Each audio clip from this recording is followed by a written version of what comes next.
नहनवसल बात को छुपाने वाले की कथा। नहनवसल बात को छुपाने वाले की कथा। कथा जिनके सर्वश्रेष्ठ ज्ञान में यह सारा संसार परमाणु के समान देख पड़ता है, उन सर्वज्ञ भगवान को नमस्कार कर। नहनव जिस प्रकार जो बात हो उसे उसी प्रकार न कहना, उसे छुपाना, इस संबंध की कथा लिखी जाती है। उज्जैन के राजा धृतिसेन की रानी मल्यावती के चंडप्रद्योत नाम का एक पुत्र था। वह जैसा सुंदर था वैसा ही गुणवान भी था। पुण्य के उदय से उसे सभी सुख सामग्री प्राप्त थी। एक बार दक्षिण देश के बेनातट नगर में रहने वाले सोमशर्मा ब्राह्मण का कोल संदीव नाम का विद्वान पुत्र उज्जैन में आया। वह कई भाषाओं का जानने वाला था, इसलिए धृतिसेन ने चंडप्रद्योत को पढ़ाने के लिए उसे रख लिया। काल संदीव ने चंडप्रद्योत को कई भाषाओं का ज्ञान कराए बाद एक म्लेच्छनार्य भाषा को पढ़ाना शुरू किया। इस भाषा का उच्चारण बड़ा ही कठिन था। राजकुमार को उसके पढ़ने में बहुत दिक्कत पड़ा करती थी। एक दिन कोरी ऐसा ही पाठ आया जिसका उच्चारण बहुत क्लिष्ट था। राजकुमार से उसका ठीक ठीक न बन सका। काल संदीव ने उसे शुद्धोच्चारण कराने की बहुत कोशिश की, पर उसे सफलता प्राप्त न हुई। इससे काल संदीव को कुछ गुस्सा आ गया। गुस्से में आकर उसने राजकुमार को एक लात मार दी। चंडप्रद्योत था तो राजकुमार ही, सो उसका भी कुछ मिजाज बिगड़ गया। उसने अपने गुरु महाराज से तब कहा, अच्छा महाराज, आपने जो मुझे मारा है, मैं भी इसका बदला लिए बिना न छोड़ूंगा। मुझे आप राजा होने दीजिए, फिर देखिएगा कि मैं भी आपके इसी पांव को काट कर ही रहूंगा। सच है, बालक कमबुद्धि हुआ ही करते हैं।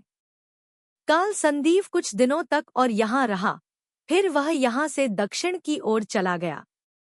उधर काल संदीव को एक दिन किसी मुनि का उपदेश सुनने का मौका मिला। उपदेश सुनकर उसे बड़ा वैराग्य हुआ। वह मुनि हो गया। इधर धृतिसेन राजा भी चंडप्रद्योत को सब राजकाज सौंपकर साधु बन गया। राज्य की बागडोर चंडप्रद्योत के हाथ में आ रही। इसमें कोई संदेह नहीं कि चंडप्रद्योत ने भी राज्य शासन बड़ी नीति के साथ चलाया। प्रजा के हित के लिए उसने कोई बात उठा न रखी। एक दिन चंडप्रद्योत पर एक यवनराज का पत्र आया। भाषा उसकी अनार्य थी। उस पत्र को कोई राजकर्मचारी न बांध सका। तब राजा ने उसे देखा तो वह उससे बच गया। पत्र पढ़कर राजा को अपने गुरु काल संदीव पर बड़ी भक्ति हो गई। उसने बचपन की अपनी प्रतिज्ञा को उसी समय भुला दिया। इसके बाद राजा ने काल संदीव का पता लगाकर उन्हें अपने शहर बुलाया और बड़ी भक्ति से उनके चरणों की पूजा की। सच है, गुरुओं के वचन भव्यजनों को उसी तरह सुख देने वाले होते हैं जैसे रोगी को औषधि। काल संदीव मुनि यहाँ श्वेतसंदीव नाम के किसी एक भव्य को दीक्षा देकर फिर विहार कर गए।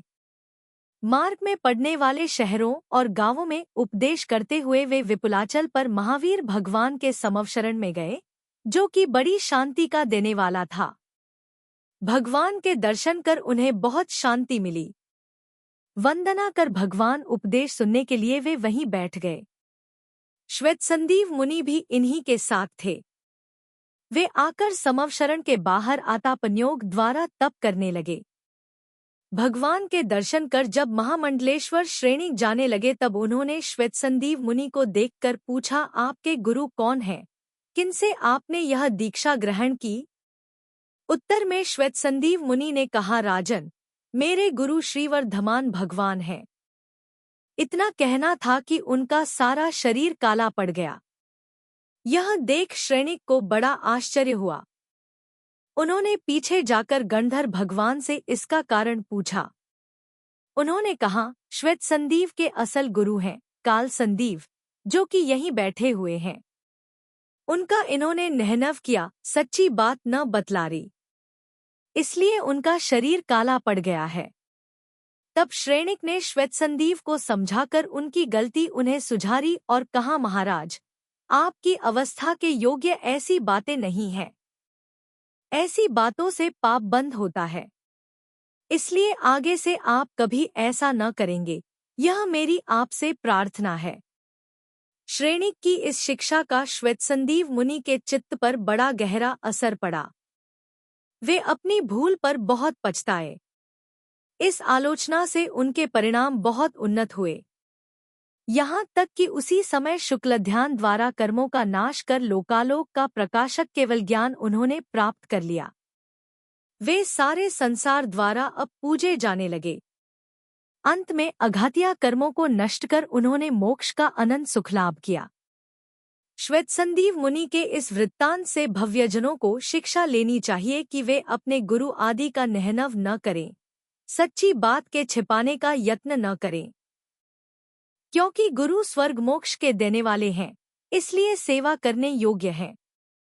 वे श्री श्वेतसंदीव मुनि मेरे बढ़ते हुए संसार को भव भ्रमण की शांति कर, मेरा संसार का भटकना मिटाकर मुझे कभी नाश न होने वाला और अनंत मोक्ष सुख दे, जो केवल ज्ञान रूपी अपूर्व नेत्र के धारक हैं, भव्यजनों को हित की ओर लगाने वाले हैं, देव, विद्याधर चक्रवर्ती आदि महापुरुषों द्वारा पूज्य हैं और अनंत तुष्टे अनंत दर्शन, अनंत ज्ञान, अनंत सुख और अनंत वीर्य से युक्त हैं, तथा और भी अनंत गुणों के समुद्र हैं।